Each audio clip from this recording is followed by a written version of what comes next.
കർത്താവിൻ്റെ പരിശുദ്ധ നാമം വാഴ്ത്തപ്പെടുമാറാകട്ടെ. ഫാരോസ് ബൈബിൾ സ്കൂളിൻ്റെ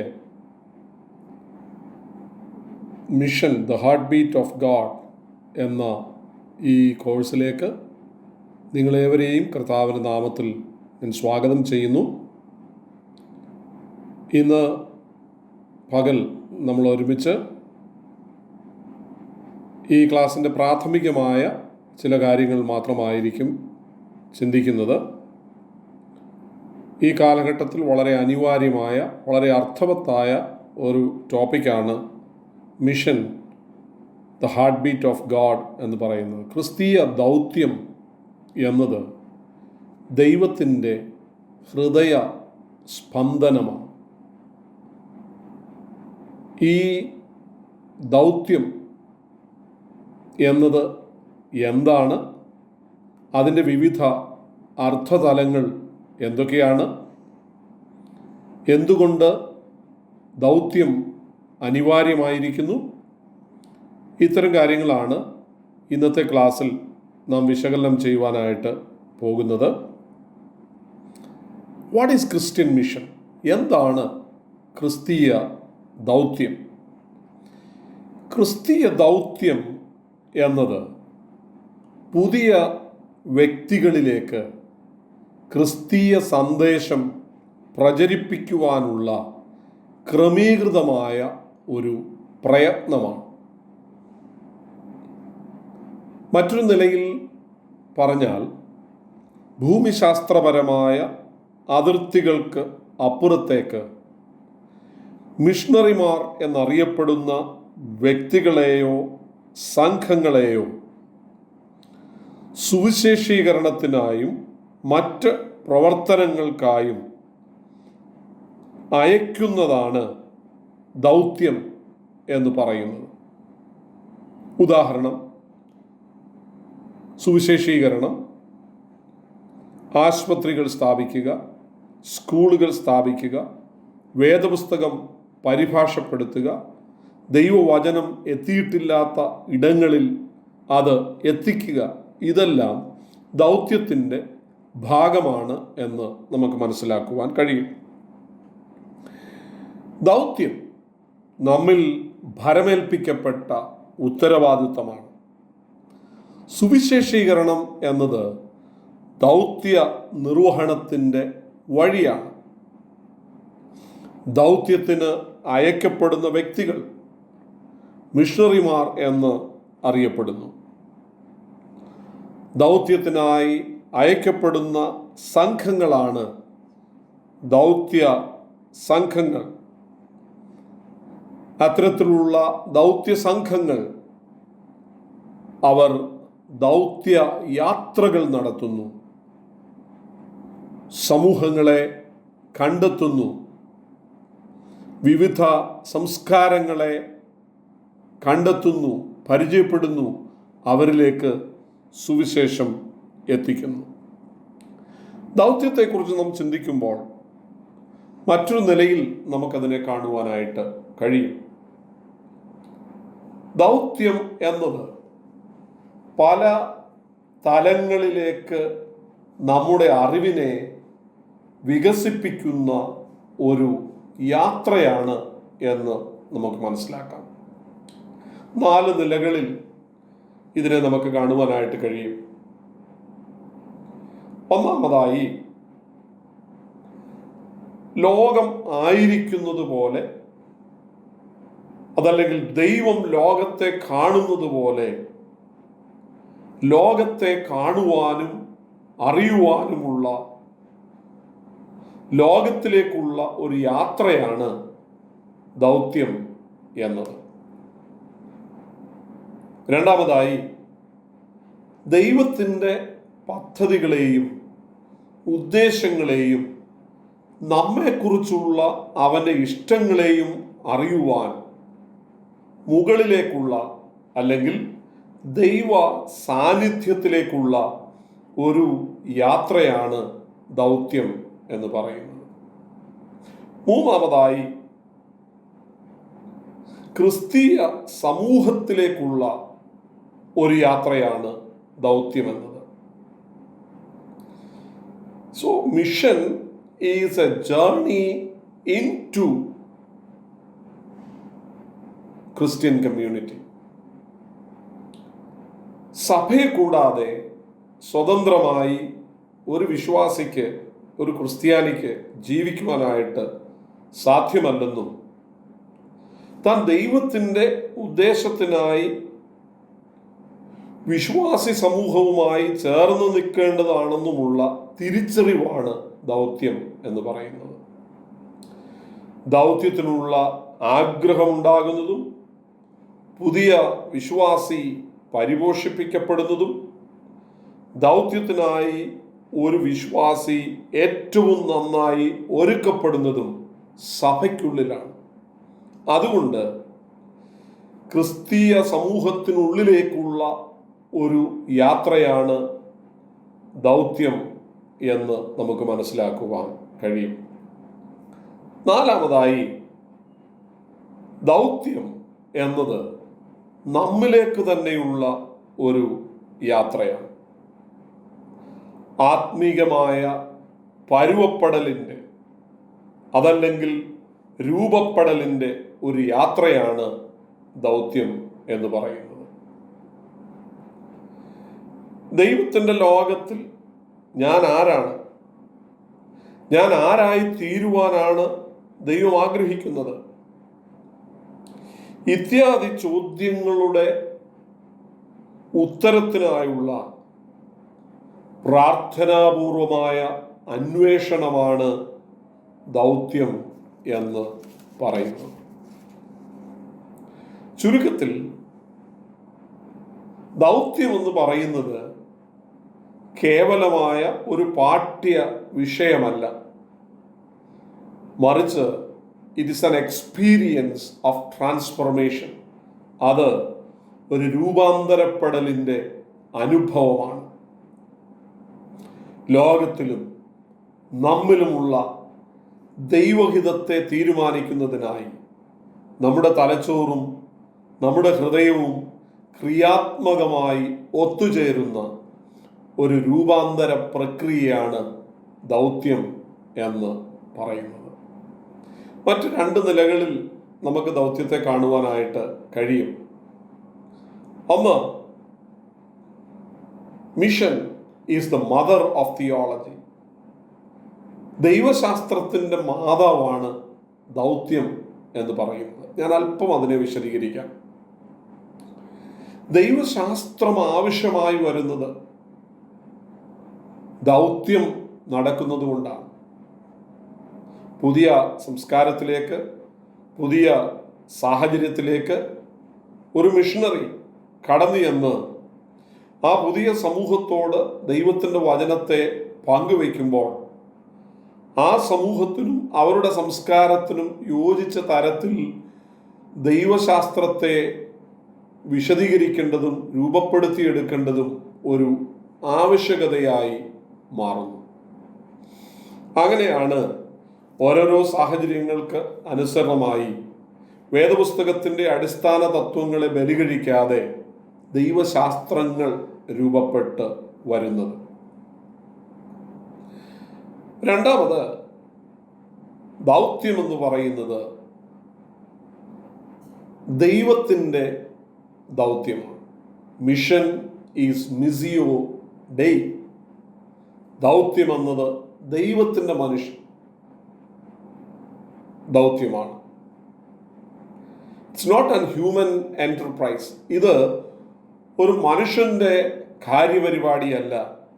ദൈവം നിത്യതയിൽ വിഭാവനം ചെയ്തതും ദൈവം ആവിഷ്കരിച്ചതും ദൈവം പ്രവൃത്തിപഥത്തിൽ എത്തിക്കുന്നതുമായ ഒരു ദൈവീക പ്രവൃത്തിയാണ് ദൗത്യം എന്ന് പറയുന്നത്. ഞാൻ അതിൻ്റെ വിശദാംശങ്ങളിലേക്ക് പോകുന്നതിന് മുൻപ്, വൈ മിഷൻ ഈസ് നീഡഡ്, എന്തുകൊണ്ട് ദൗത്യം ആവശ്യമായിരിക്കുന്നു എന്നത് മുഖവുരയായി ഒന്ന് ഓർപ്പിക്കുവാൻ താല്പര്യപ്പെടുകയാണ്. ഈ ഇൻട്രൊഡക്ടറി ക്ലാസ്സിൽ ഞാൻ ആ ഭാഗം പറഞ്ഞാണ് അവസാനിപ്പിക്കുവാനായിട്ട് ആഗ്രഹിക്കുന്നത്. ഞാൻ പറഞ്ഞു, മിഷൻ ഈസ് മിസിയോ ഡേ, മിഷൻ ഈസ് ഗോഡ്സ് മിഷൻ. ദൗത്യം എന്നത് ദൈവത്തിൻ്റെ ദൗത്യമാണ്. ഉൽപ്പത്തി പുസ്തകം നാം വായിക്കുമ്പോൾ ഗാഡ് ഈസ് ദ ക്രിയേറ്റർ, ദൈവം സൃഷ്ടിതാവാണ്. ലോകത്തെ ദൈവം സൃഷ്ടിച്ചു. 5 ദിവസം കൊണ്ട് ലോകത്തെ സൃഷ്ടിച്ച ദൈവം സൃഷ്ടിയുടെ മകുടമായി ദൈവം മനുഷ്യനെ സൃഷ്ടിക്കുവാൻ ഇടയായിത്തീർന്നു. ഉൽപ്പത്തി പുസ്തകം 1-ാം അധ്യായം അതിൻ്റെ 28-ാമത്തെ വാക്യം നമ്മൾ വായിക്കുമ്പോൾ അവിടെ നമുക്ക് കാണുവാൻ കഴിയുന്നത് ദൈവം മനുഷ്യനെ സൃഷ്ടിക്കുന്നതിൻ്റെ പദ്ധതിയായി, ഉദ്ദേശമായി ആ വാക്യത്തിൽ പറയുന്നത് ലോകത്തെ ഭരിക്കുവാൻ, ലോകത്തെ വാഴുവാനായിട്ട് ദൈവം മനുഷ്യനെ സൃഷ്ടിക്കുന്നു എന്നാണ്. ദൈവം മനുഷ്യനെ സൃഷ്ടിച്ച ശേഷം ദൈവം മനുഷ്യന് ആദ്യമായി നൽകുന്ന അനുഗ്രഹം എന്ന് പറയുന്നത് ബി മൾട്ടിപ്ലൈ, നിങ്ങൾ വർദ്ധിക്കുക, പെരുകുക, സന്താനപുഷ്ടിയുള്ളവരാകുക എന്നതാണ് ദൈവം മനുഷ്യന് നൽകിയ ആദ്യത്തെ അനുഗ്രഹം എന്ന് പറയുന്നത്. ഇവിടെ ദൈവം മനുഷ്യനെ കുറിച്ച് വിഭാവനം ചെയ്തത് മനുഷ്യൻ ദൈവത്തിനു വേണ്ടി ജീവിക്കുക, ദൈവനാമത്തിനു വേണ്ടി ജീവിക്കുക, ദൈവത്തിൻ്റെ കാര്യപരിപാടികൾക്കായി ജീവിക്കുക എന്നതായിരുന്നു ദൈവത്തിൻ്റെ ആഗ്രഹം. ഉൽപ്പത്തി പുസ്തകം 3-ാം അധ്യായത്തിലേക്ക് നമ്മൾ വരുമ്പോൾ ദൈവിക ഉദ്ദേശത്തിനായി, ദൈവിക കാര്യപരിപാടികൾക്കായി സൃഷ്ടിക്കപ്പെട്ട മനുഷ്യൻ, മറ്റൊരു നിലയിൽ പറഞ്ഞാൽ ദൈവത്തിൻ്റെ മറ്റ് എല്ലാ സൃഷ്ടികളെയും വാഴുവാനും അതിനെ കാക്കുവാനും അതിൽ വേല ചെയ്യുവാനുമായി സൃഷ്ടിക്കപ്പെട്ട മനുഷ്യൻ. ഏദൻ തോട്ടത്തിൽ ദൈവത്താൽ ആക്കപ്പെട്ട അനന്തരം പിശാചിനാൽ വശീകരിക്കപ്പെടുകയും ദൈവിക പദ്ധതിയിൽ നിന്ന് വീണുപോവുകയും ചെയ്യുന്നതായിട്ട് നമുക്ക് കാണുവാൻ കഴിയുന്നുണ്ട്. ദൈവത്തിൻ്റെ എമിസറിയായിട്ട്, ദൈവത്തിൻ്റെ വക്താവായിട്ട്, ദൈവത്തിൻ്റെ കാര്യനിർവാഹകനായിട്ട്, ദൈവത്തിൻ്റെ ഗൃഹവിചാരകനായിട്ടാണ് ദൈവം മനുഷ്യനെ സൃഷ്ടിച്ച് ഏദനിൽ ആക്കിയത്. ദൈവം അവനിൽ നിക്ഷിപ്തമാക്കിയിരുന്ന കാര്യമെന്ന് പറയുന്നത് reveal God and God's purposes to the world. ദൈവത്തെയും ദൈവിക പദ്ധതികളെയും ലോകത്തിന് വെളിപ്പെടുത്തുക എന്നതായിരുന്നു മനുഷ്യനെ കുറിച്ചുള്ള ദൈവത്തിൻ്റെ സ്വപ്നം. പക്ഷേ ഏദനിൽ സംഭവിച്ചത് ദൈവമഹത്വത്തിനായി വേർതിരിക്കപ്പെട്ട, വിളിക്കപ്പെട്ട, സൃഷ്ടിക്കപ്പെട്ട ഈ മനുഷ്യൻ തനിക്കു വേണ്ടി തന്നെ ജീവിക്കുവാനുള്ള ഒരവസ്ഥയിലേക്ക് താണുപോവുകയാണ്. എപ്പോഴും ദൈവത്തെ ഫോക്കസ് ചെയ്തിരുന്ന മനുഷ്യൻ അവൻ്റെ ഫോക്കസിനെ പിശാച് അവനിലേക്ക് തന്നെ ഒതുക്കി നിർത്തുകയാണ്. ഹവയോട് സംസാരിക്കുന്ന പിശാച് അവളോട് പറഞ്ഞത്, ദൈവം അനുമതി നിഷേധിച്ച നന്മതിന്മകളുടെ വൃക്ഷത്തിൻ്റെ ഫലത്തെ ചൂണ്ടി അത് തിന്നുവാനായി മനുഷ്യനെ പ്രേരിപ്പിക്കുമ്പോൾ സാത്താൻ പറയുന്നത്, you will become God, your eyes will be opened and you will be like God. ദൈവം എന്ന ഫോക്കസിൽ നിന്ന് ഞാൻ എന്ന ഫോക്കസിലേക്കുള്ള മാറ്റമാണ് വീഴ്ച എന്ന് പറയുന്നത്. ദൈവത്തെ ശ്രദ്ധിച്ചിരുന്ന, ദൈവത്തിൽ ശ്രദ്ധയൂന്നിയിരുന്ന മനുഷ്യന്റെ ശ്രദ്ധയെ ആ ദൈവത്തിൽ നിന്ന് തന്നിലേക്ക് തന്നെ ഒതുക്കി നിർത്തുന്നിടത്ത് പിശാച് വിജയിച്ചപ്പോഴാണ് മനുഷ്യന്റെ പതനം, മനുഷ്യന്റെ വീഴ്ച സംഭവിക്കുന്നത്. എപ്പോഴൊക്കെ നാം ദൈവകേന്ദ്രീകൃതമായ അനുഭവത്തിൽ നിന്ന് സ്വയകേന്ദ്രീകൃതമായ അനുഭവത്തിലേക്ക് താണുപോകുമോ, അത് നമ്മുടെ വീഴ്ചയാണ്. ആ വീഴ്ചയാണ് ദൗത്യം ആവശ്യമാക്കി തീർക്കുന്നത്.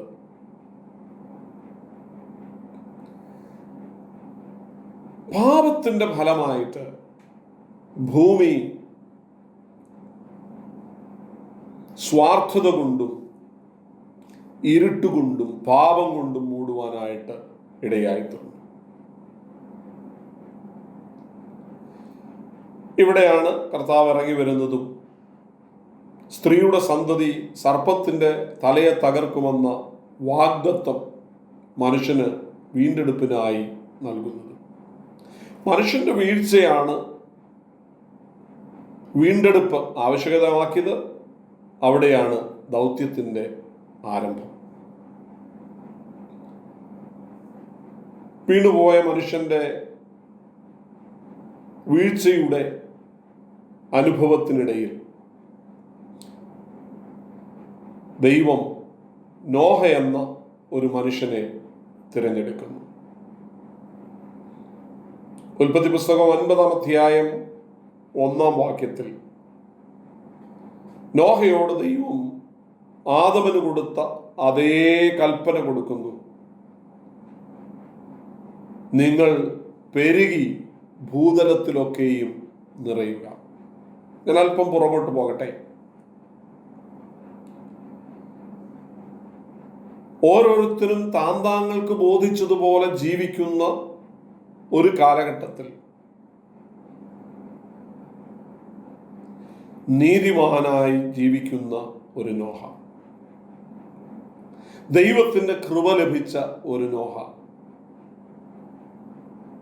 ദൈവത്തോടൊപ്പം നടക്കുന്ന ഒരു നോഹ,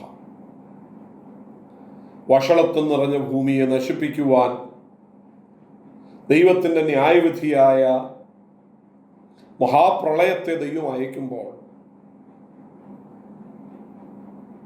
ദൈവത്തോട് കൂടെ നടക്കുന്ന നോഹയെ ദൈവം വിളിക്കുന്നു, ദൈവം വേർതിരിക്കുന്നു. വേദപുസ്തകം ഉടനീളം നാം പഠിക്കുമ്പോൾ Bible is the story of God's call. വേദപുസ്തകം എന്ന് പറയുന്നത് ദൈവത്തിൻ്റെ വിളിയുടെ ചരിത്രമാണ്. വീണുപോയ മനുഷ്യരുടെ ഇടയിൽ നിന്നും, സ്വാർത്ഥത അന്വേഷിക്കുന്ന മനുഷ്യരുടെ ഇടയിൽ നിന്നും, സ്വന്തം വഴിക്ക് തിരിഞ്ഞ മനുഷ്യരുടെ ഇടയിൽ നിന്നും, ദൈവകേന്ദ്രീകൃതമായ അനുഭവത്തിൽ നിന്നും സ്വയകേന്ദ്രീകൃതമായ അനുഭവത്തിലേക്ക് വീണുപോയ മനുഷ്യരിൽ നിന്നും ദൈവത്തോട് കൂടെ നടക്കുന്ന ഒരുവനെ ദൈവം തിരഞ്ഞെടുക്കുകയാണ്, ദൈവം വിളിക്കുകയാണ്. അവനോടും ദൈവം പറയുന്നു, വർദ്ധിക്കുക, പെരുകുക, ഭൂമിയിൽ നിറയുക.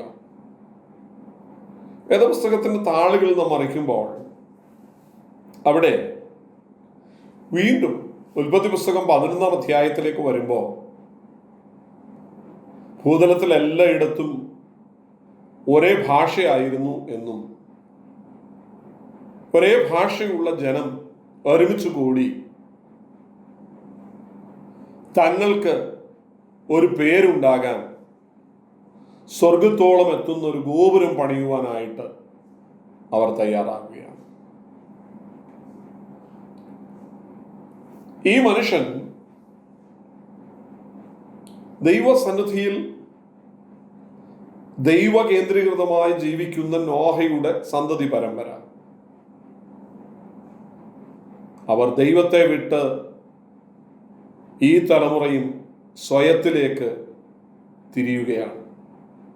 അവിടെയും നമുക്ക് കാണാൻ കഴിയുന്നത് ഞങ്ങൾ ഞങ്ങൾ ഞങ്ങൾ എന്ന് പറഞ്ഞുകൊണ്ട് തങ്ങൾക്ക് തന്നെ പേരുണ്ടാക്കുവാൻ, തങ്ങൾക്ക് തന്നെ ഒരു ബ്രാൻഡ് ഉണ്ടാക്കാൻ, തങ്ങൾക്ക് തന്നെ മഹത്വം വരുത്താൻ ദൈവത്തെ കൂടാതെ യാത്ര ചെയ്യുന്ന മനുഷ്യ സമൂഹത്തെ നമുക്കവിടെ കാണാൻ കഴിയും.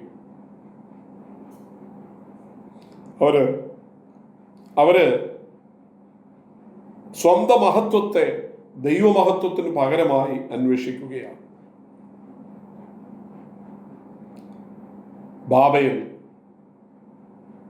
was an attempt to build their own kingdom. മനുഷ്യൻ സ്വന്തം സാമ്രാജ്യം കെട്ടിപ്പടക്കുവാനുള്ള പരിശ്രമത്തിൻ്റെ ഭാഗമാണ് ബാബേൽ എന്ന് പറയുന്നത്. അവിടെയും ദൈവം മനുഷ്യന്റെ മേലുള്ള തൻ്റെ നിയന്ത്രണത്തെ ഭാഷ കലക്കുന്നതിലൂടെ വെളിപ്പെടുത്തുകയാണ്. ലോകം മുഴുവൻ വിവിധ ഭാഷകളായി അവർ ചിതറപ്പെട്ടു. തങ്ങൾക്ക് തന്നെ പേരുണ്ടാക്കുവാനുള്ള, സ്വന്തം സാമ്രാജ്യം കെട്ടിപ്പടുക്കുവാനുള്ള മനുഷ്യന്റെ ശ്രമം അവിടെ വിഫലമാകുന്നു. ഇങ്ങനെ പിരിഞ്ഞുപോയ മനുഷ്യരുടെ ഇടയിൽ നിന്നും മറ്റൊരു മനുഷ്യനെ ദൈവം തിരഞ്ഞെടുക്കുകയാണ്. അദ്ദേഹത്തിൻ്റെ പേരാണ് അബ്രഹാം. അബ്രഹാമിനെ ദൈവം തിരഞ്ഞെടുത്ത് വേർതിരിച്ച് തൻ്റെ ഉദ്ദേശത്തിനായി, തൻ്റെ പദ്ധതിക്കായി ദൈവം മാറ്റി നിർത്തുന്നു. അബ്രഹാമിൽ നിന്ന് ഇസ്രയേൽ എന്ന രാജ്യമുളവാകുന്നു. ഇവരെ വിളിക്കുമ്പോഴും ദൈവത്തിൻ്റെ പദ്ധതി എന്ന് പറയുന്നത് ഇസ്രയേലിലൂടെ ലോകം ദൈവത്തെ കാണണം, ദൈവത്തിൻ്റെ മഹത്വത്തെ അറിയണം, ദൈവത്തിൻ്റെ ശ്രേഷ്ഠതയെ അറിയണം. ഇതാണ് ദൈവം ആഗ്രഹിച്ചത്. മാത്രമല്ല, ദൈവം അവർക്ക് നിയമങ്ങളെ നൽകി. ദൈവം അവരോട് ആവശ്യപ്പെടുന്നത് love God and love others. ദൈവത്തെ സ്നേഹിക്കുക, മറ്റുള്ളവരെ സ്നേഹിക്കുക. രാജ്യങ്ങൾക്ക് വിളക്കായിട്ട് ദൈവം ഇസ്രായേലിനെ വേർതിരിക്കുകയാണ്. മാത്രമല്ല, മുൻപ് ആദമിന് സംഭവിച്ചതും നോഹയുടെ സന്തതി പരമ്പരകൾക്ക് സംഭവിച്ചതും ആയ അതേ മിസ്റ്റേക്ക് ഇസ്രായേൽ ജനത്തിനും സംഭവിച്ചത് നമുക്ക് കാണുവാൻ കഴിയുന്നുണ്ട്. ദൈവത്തിൻ്റെ വക്താക്കളായി, ലോകത്തിന് വെളിച്ചമായി, ദൈവനാമത്തിൻ്റെ മഹത്വത്തിനായി വേർതിരിക്കപ്പെട്ട ഇസ്രായേൽ അവരുടെ പിൻഗാമികൾക്കുണ്ടായിരുന്ന അതേ തെറ്റിലേക്ക് വീണുപോവുകയാണ്. ദൈവത്തെ മഹത്വപ്പെടുത്തേണ്ടതിന് പകരം they try to glorify themselves. അവരെ തന്നെ മഹത്വീകരിക്കുവാനായിട്ട് അവർ പരിശ്രമിക്കുന്നു. അവർക്ക് ദൈവം നൽകിയ പ്രമാണങ്ങളെ അവർ പിറകിൽ കളഞ്ഞ് അതിനോട് അനുസരണക്കേട് കാണിക്കുന്നു. ഇങ്ങനെ അനുസരണക്കേട് കാണിച്ച ഇസ്രയേലിനെ ദൈവത്തിങ്കിലേക്ക് മടക്കിക്കൊണ്ടുവരുവാൻ ദൈവം പ്രവാചകന്മാരെ അയച്ചു. മാത്രമല്ല, ചില സമയങ്ങളിലൊക്കെ ദൈവം അവരെ പ്രവാസത്തിലേക്ക് പറഞ്ഞയച്ചു. ഇങ്ങനെ കൂടെ ഉണ്ടായ താഴ്ചകളും തകർച്ചകളും നിമിത്തം ന്യായപ്രമാണത്തിൽ അവർക്ക് നൽകപ്പെട്ട വാഗ്ദത്തമായ മശിഹയെ അവർ ഹൃദയപൂർവ്വം ആഗ്രഹിക്കുന്നത് നമുക്ക് പഴയ നിയമ പുസ്തകങ്ങളിൽ കാണുവാൻ കഴിയുന്നുണ്ട്. They were longing for the Messiah. ഒരു വിടുതലിനായിട്ട് അവരൊരു മശിഹയെ പ്രതീക്ഷിക്കുകയാണ്. ആ പ്രതീക്ഷയുടെ ആത്യന്തികമായ ഫലമായിട്ട് ദൈവം തൻ്റെ പുത്രനായ ക്രിസ്തുവിനെ ഈ ലോകത്തിലേക്ക് അയച്ചു. ദൈവിക പദ്ധതിയിൽ നിന്നും വീണുപോയ മനുഷ്യനെ ദൈവിക പദ്ധതിയിലേക്ക് മടക്കിക്കൊണ്ടുവരുവാനും ഒരു മനുഷ്യൻ ദൈവസന്നിധിയിൽ എങ്ങനെ ആയിരിക്കണമെന്ന് ലോകത്തിന് കാട്ടിക്കൊടുക്കുവാനായിട്ട് ദൈവം തൻ്റെ പുത്രനെ ഈ ഭൂമിയിൽ മനുഷ്യ സാദൃശ്യത്തിൽ അയച്ച് 33.5 വർഷം ഈ ലോകത്തിൽ അവനെ ആക്കി വെച്ചു. How a man should be before God. ഒരു മനുഷ്യൻ ദൈവസന്നിധിയിൽ എങ്ങനെ ആയിരിക്കണമെന്ന് യേശുവിൻ്റെ ജീവിതത്തിലൂടെ ലോകത്തിന് ദൈവം കാണിച്ചു കൊടുത്തു. ഈ കർത്താവ് ദൈവരാജ്യത്തിൻ്റെ സുവിശേഷം ലോകത്തോട് പ്രസംഗിച്ചു. അവൻ സദ്വർത്തമാനം ലോകത്തോട് അറിയിച്ചു. അറിവുള്ളവരോടും അറിവില്ലാത്തവരോടും, പണ്ഡിതനോടും പാമരനോടും, ധനവാനോടും ദരിദ്രനോടും, യഹൂദനോടും ജാതിയോടും കർത്താവ് സുവിശേഷത്തെ പ്രസംഗിച്ചു. കനാനിലും ശമര്യരുടെ ഇടയിലും ഗ്രീക്കരുടെ ഇടയിലും റോമക്കാരുടെ ഇടയിലും യഹൂദന്മാരുടെ ഇടയിലും അവൻ സഞ്ചരിച്ചു.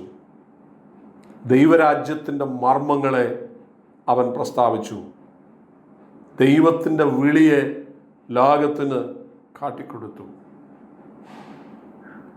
തൻ്റെ കാൽവറി മരണത്തിനും പുനരുത്ഥാനത്തിനും ശേഷം തൻ്റെ ശിഷ്യന്മാരുടെ അടുക്കൽ അവൻ പ്രത്യക്ഷനായി.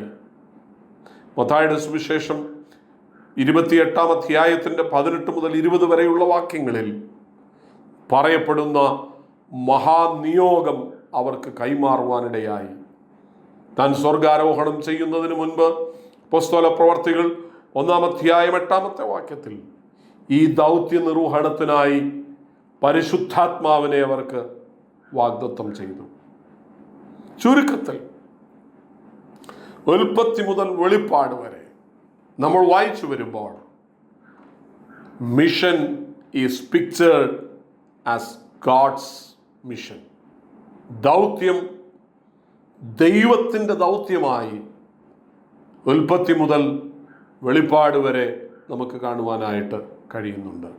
വെളിപ്പാട് പുസ്തകം നമുക്ക് കാണുവാൻ കഴിയുന്നത് സ്വർഗത്തിലെ ആരാധനയെക്കുറിച്ച് നമ്മൾ വായിക്കുന്നത് ഇങ്ങനെയാണ്: കുഞ്ഞാടേ, നീ അറുക്കപ്പെട്ടു, നിന്റെ രക്തം കൊണ്ട് ഗോത്രങ്ങളിൽ നിന്നും ഭാഷകളിൽ നിന്നും വംശങ്ങളിൽ നിന്നും ജാതികളിൽ നിന്നും നിനക്കുള്ളവരെ വിലയ്ക്ക് വാങ്ങി എന്ന് പറഞ്ഞുകൊണ്ട് അസംഖ്യം വരുന്ന ദൈവത്തിൻ്റെ ജനം ഒരുമിച്ച് ദൈവത്തെ ആരാധിക്കുന്നൊരു കാഴ്ച നമുക്ക് കാണുവാൻ കഴിയുന്നുണ്ട്.